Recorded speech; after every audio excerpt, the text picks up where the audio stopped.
kind of over the spy game, you know, and I say that because even though we'd have a black James Bond, you know, my community don't really trust government that much, which means his family would make him an outcast. Guys, it's me, James. I'm home for Christmas. Who's in the house? What's up, snitch? You so stupid, James, with your stupid suit, with your tuxedo. You look like a butler. I got a knife hidden in this suit, you stupid. Mum. James, don't try and kill your brother. That's not what you're supposed to be doing. How good is brunch? Because it's like having breakfast, but you don't feel guilty about the fact that you wake up at midday. That's why I like it.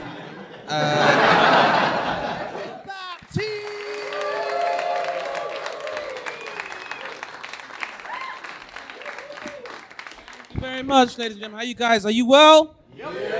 Right, seems you guys have been getting a nice tutorial about how the middle classes work. Glad you're learning. Like, I live in South East London, and thanks for coming, guys. I'll need a ride home. I lost my Oyster card, so I'm pissed. So, like, as you know, if you live in London, gentrification is an issue to some extent. Now, I don't know if there's any middle-class people in the room right now. I have no problem with middle-class people. If you want to move to another area to enjoy economic prosperity for you and your family, I welcome you like any immigrant. So you do your best.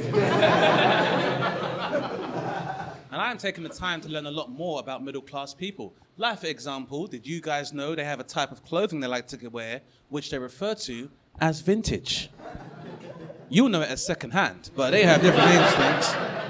I grew up in a very working-class part of South East London where people might give their daughters names like Sugar or Honey.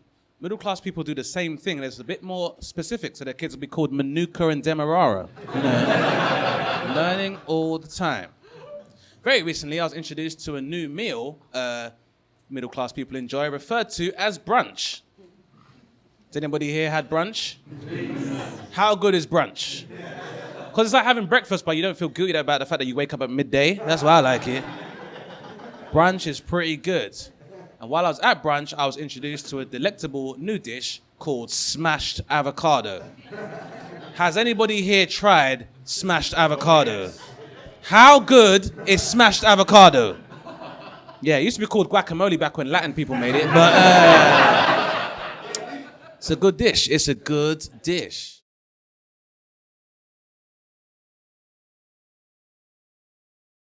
I watched a show recently where there was a monkey that people were teaching to eat at a dinner table. They don't need to do that, okay?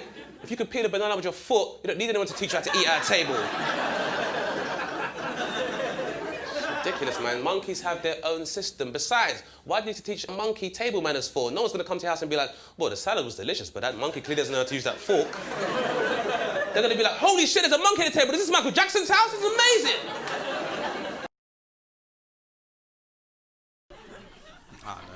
I guess I struggle with relationships in this line of work sometimes. Just by show of hands, how many people here are in relationships? There you go. See, men always have the same reaction. Women are like, yes, we live in an ivory tower of commitment. And then men act like they found cocaine on their passenger seat. What the fuck? Okay, I guess. You know, it was my choice. I got to deal with the consequences, I guess, you know. So my question is to all of you, whether you're in relationships or not, I want to ask you guys a question to see if you may be like me. Has anyone here ever been in a relationship where you don't hate the person, you just hate being with them? We've all been there. Now some of you are like, yes, right. Now some of you are like, that sounds stupid. I'm talking about you. You don't have a partner, you have a hostage. It's a big difference. In this day and age, you gotta be careful of toxic people, okay? People that drag you down. In this world, there are taps and drains. And sometimes people will drag you down with them and say stuff like, if you leave me, I'll kill myself. Well, there's only one group of people I know that use suicide as a threat: terrorists. Here's my question for those of you in a couple. Like, you guys are together, right? Cool. And what's your name, sir? Ben, your name is Miss? Shannon and Ben. Here's a question for you, Shannon. Is Ben, would you say Ben is your best friend? I think you're lying, Shannon.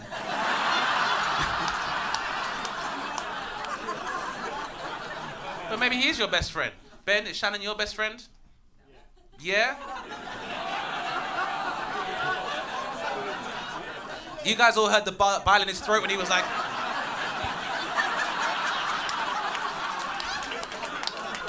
Now, I'm not trying to break you guys up. Shannon, I want you to understand, you are very special to Ben. Ben loves you very dearly, but you have a very different relationship than his best friend. Oh, he loves you unconditionally, but you're not his best friend, Shannon. Whenever guys are like, she's like my best friend, you're a fucking liar. You know why? You know what I like to do with my best friend? Talk about other people I want to fuck. That's how I know that you're not best friends. You can't have that conversation with Shannon, Ben. You won't be friends after that.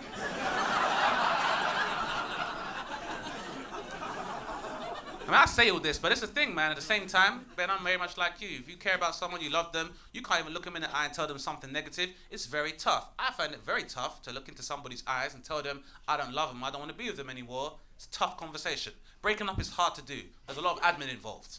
And if I have the choice, I'd rather take the easy way out. And I just want to know if anybody else here has maybe stood at the top of a flight of stairs and thought to themselves,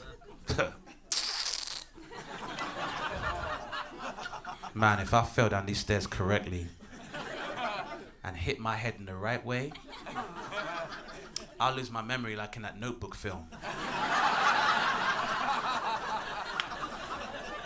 Then I'll be free. All right, now some of you look at me like that's crazy. Okay. Some of you are looking at me like I'm crazy because your girlfriend told you to. Anyway, let's try something more realistic. Let's say you went on holiday with a partner. Now you guys have argued the whole time. Typical holiday shit. What's the code to the safe? Which restaurant to go to? Which side of the bed? Why is that waiter flirting with you? Normal holiday shit.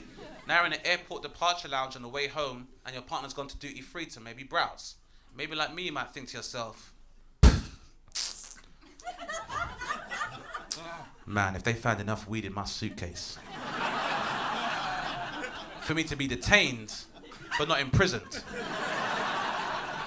but they laid long enough with the caution for the flight to leave without me, but with them on it, then I'll be free. All right, now some of you still give me cynical looks. Let's try something more down to earth. Sir, madam, you guys together? What's your name, sir?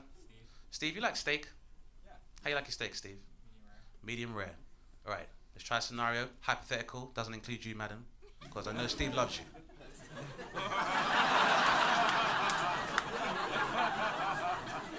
Hypothetically speaking, Steve, let's say you went for a steak dinner with a partner, not this lovely lady here, some other loser, right? Steak arrives, medium rare, just how you like it, with all the accoutrements. And maybe like me, Steve, you might think to yourself, with the intensive farming practices that we have with agriculture nowadays, this steak will have enough hormones and radiation for me to get superpowers. And while I know I'll use my powers for the good of the world, the other diners in the restaurant might use their powers for evil. So I'll in turn be recruited by a secret government agency and given a new identity. Then I'll be free.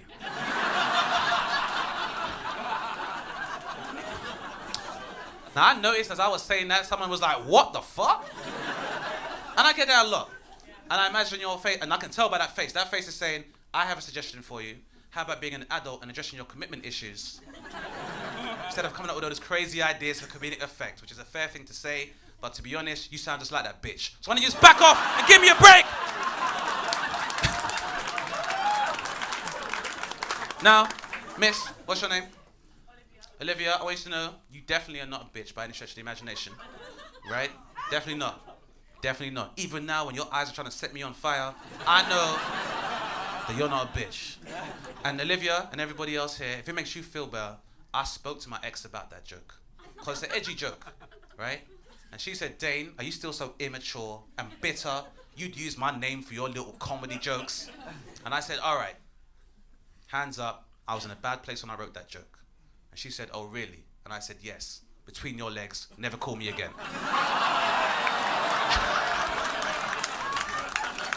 And Olivia, you know you wish you had an ex you could say that shit to. You know that.